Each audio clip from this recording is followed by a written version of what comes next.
Patricia Gondera writes, "The most urgent problem for the American education system has a Latino face. Latino high school dropout rates are the highest in the country, at 14%, compared to those of white students at 5%. Additionally, 46% of Latinos attend elementary school in a high-poverty area, compared to 14% of whites. Only 13% of Latinos have bachelor's degrees, compared to 39% of whites. These statistics substantiate the existence of the educational gap between Latino and white youth, and support Gondera's statement that the Latino population presents an urgent issue for educational systems in America to address.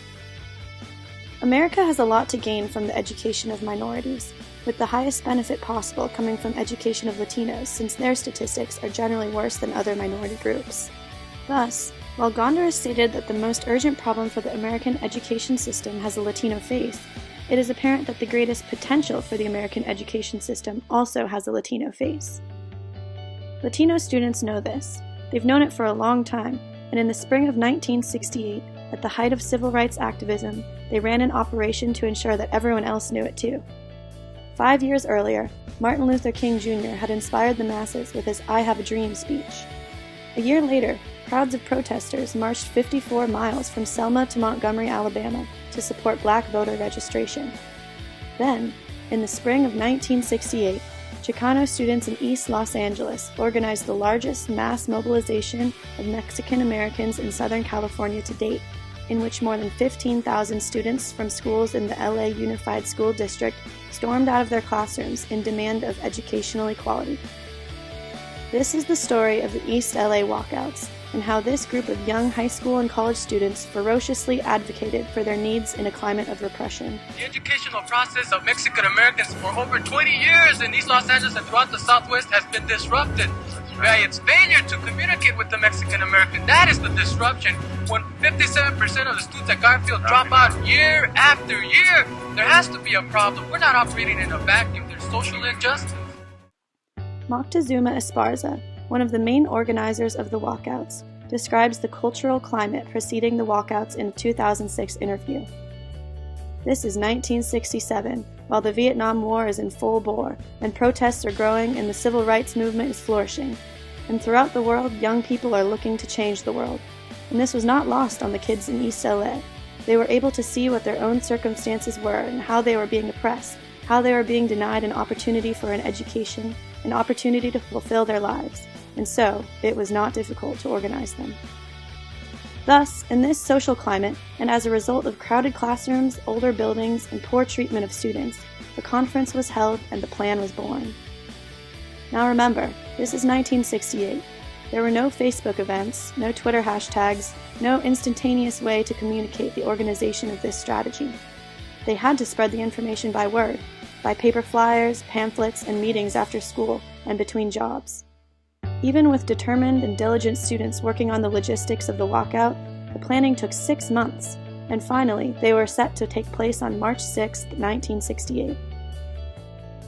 The walkouts were met with force. Police were prepared. Helmeted officers stationed themselves around the school's perimeters, with sticks at the ready. Administrators tried to block the doors. Resistors marched through. Harsh violence erupted. In the words of Esparza, these were high school kids who were peacefully protesting for their rights. They were children, and they were brutalized. There are blows that were recorded on film that were like death blows. It was really, really awful.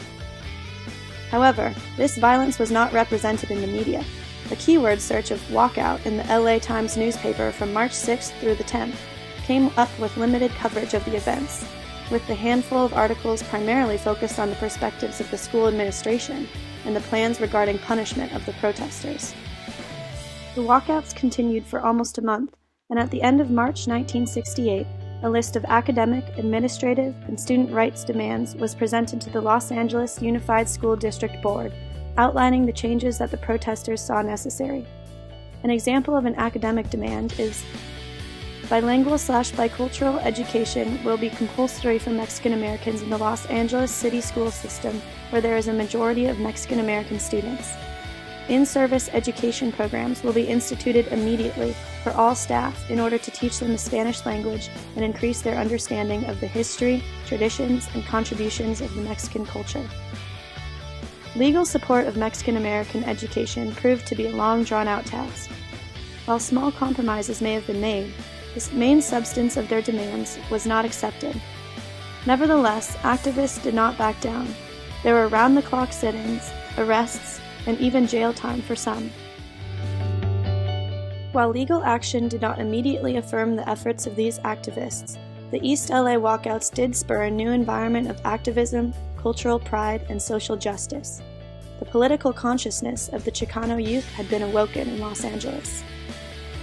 Perhaps if the school districts in L.A. hadn't denied the demands of the young group of Mexican-American students and teachers, further, perhaps if the entire nation paid more attention to the needs advocated by minorities, then the statistics showing proof of the Latino education gap wouldn't exist. We have come a long way since 1968, but as postulated before, still the greatest oversight, and therefore greatest potential, for the American education system lies in minority education.